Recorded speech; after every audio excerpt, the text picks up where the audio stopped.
के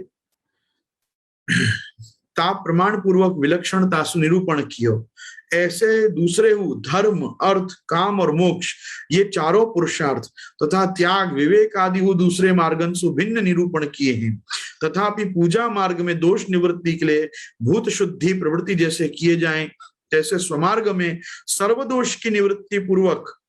सेवा के प्रकार को विचार नहीं कियो है। ऐसे चिंता करके जब श्री आचार्य जी विचार में परायण भय, तब आनंद मात्र कर पाद मुखोदरादि रूप श्री ठाकुर जी प्रकट होए के सेवा में प्रतिबंध करवे वारे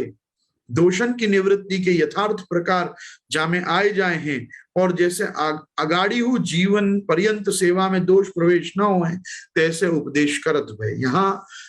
नरसिंहलाल जी ताजी बता रहे हैं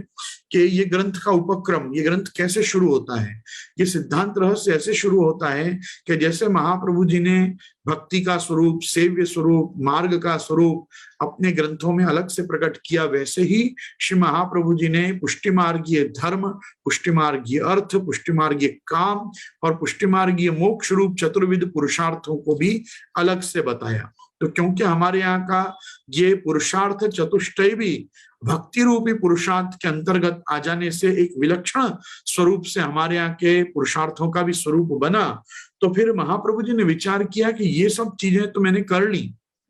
जो धर्म, अर्थ, काम, मोक्ष का निरूपण करना था, भक्ति का स्वरूप बताना था, सेव्य स्वरूप का रूप बताना था, सेवा का प्रकार जो निश्चित करना था, ये सब तो हो गया। क्या नहीं हुआ है भाई? ये नहीं हुआ है कि जैसे वेद मार्ग में, कर्म मार्ग में भूत शुद्धि आदि से लेकर और मार्जन आदि, स्नान, संशोधन, व्रत, तप, जप आदि के द्वारा जैसे व्यक्ति उस प्रकार की संशुद्धि को प्राप्त करता है, जिसके बाद वो भगवद अर्चन, भगवत सेवा, भगवद यजन कर सके, उस प्रकार का चिंतन अभी भक्ति मार्ग में उस ढंग का नहीं हुआ है कि जो प्रकार की शुद्धि का संपादन, सर्वतोमुखी शुद्धि का संपादन करके व्यक्ति परात्पर पर ब्रह्म पुष्टि पुरुषोत्तम से जुड़ सके, उनकी सेवा का अधिकारी हो सके। इस प्रकार की चिंता में जब श्री महाप्रभु जी आप विराजे,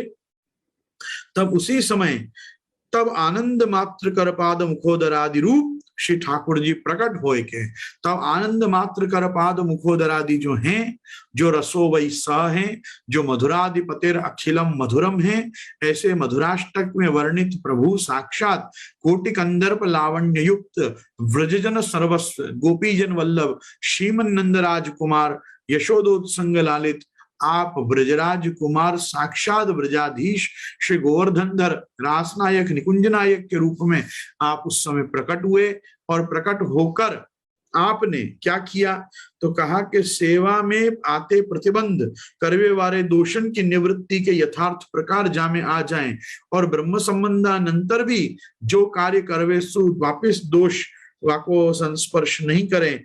वही उपदेश को अपने हृदय में समझ के जा मास में, जा पक्ष में, जा तिथि में और जा समय ठाकुर जी ने उपदेश कियो, सब अपने भक्तन को जताए हुए के लिए श्री महाप्रभु जी कहते हैं। तो यहाँ आप कह रहे हैं उत्थानिका में कि जब ठाकुर जी ने इस प्रकार का विचार किया कि अब मैं आगे भी ये दोष जीव को प्रतिबंध रूप न हो, इस प्रकार का उपदेश करूं, तो वो जो उपदेश भगवान श्री कृष्ण ने, मैं जब भी कहूं भगवान श्री कृष्ण तो उसका तात्पर्य स्वमार्गीय ग्रंथों में श्रीनाथ जी ही होता है। श्रीनाथ जी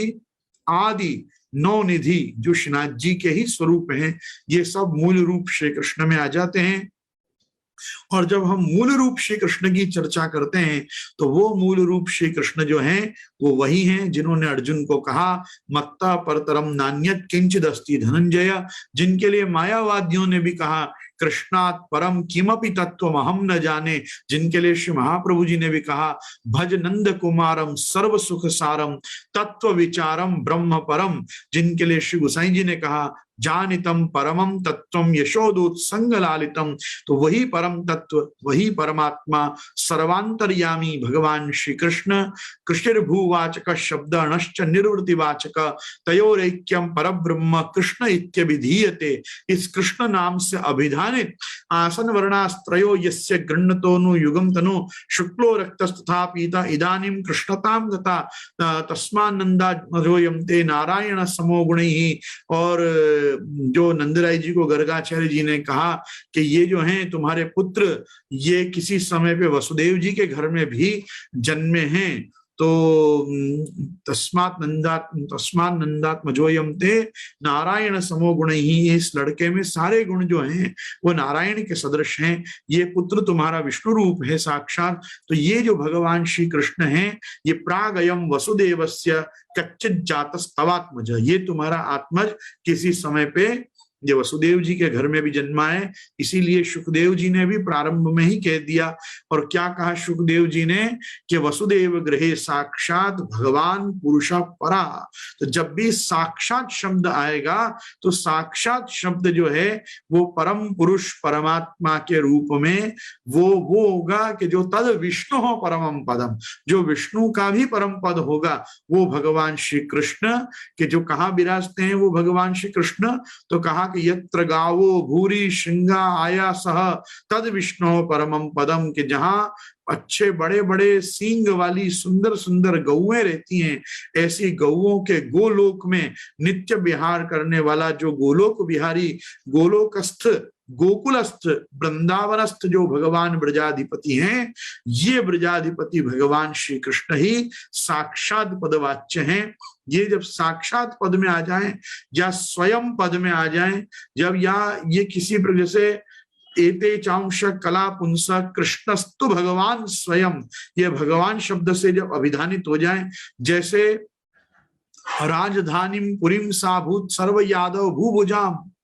मथुरा भगवान यत्र नित्यम सन्निहितो हरि, की जहां हरि का नित्य सानिध्य किस रूप में है कि यहाँ साक्षात भगवान विराजते हैं। तो दशम स्कंद के प्रारंभ से ही साक्षात पद, भगवान पद, स्वयं पद, ये सब जब प्रयोग में आते हैं तो वहां पे वो भगवान श्री कृष्ण साक्षात श्रीनाथ जी ही होते हैं। ये बताने के लिए ही साक्षात भगवता प्रोक्तम तदक्षरश उच्यते, इस सिद्धांत रहस्य में भी ये साक्षात पद देके श्री महाप्रभु जी अपन को यही बताना चाह रहे हैं कि ये परात्पर पर ब्रह्म पुष्टि पुरुषोत्तम श्री कृष्ण ही हैं जिन्होंने मुझे ये उपदेश किया। तो वो उपदेश अपने हृदय में रख के कौन से मास में, कौन से पक्ष में, कौन सी तिथि में ठाकुर जी ने मेरे को भक्तों को जताने के लिए, जताए हुए के लिए क्या उपदेश कियो, ताको निरूपण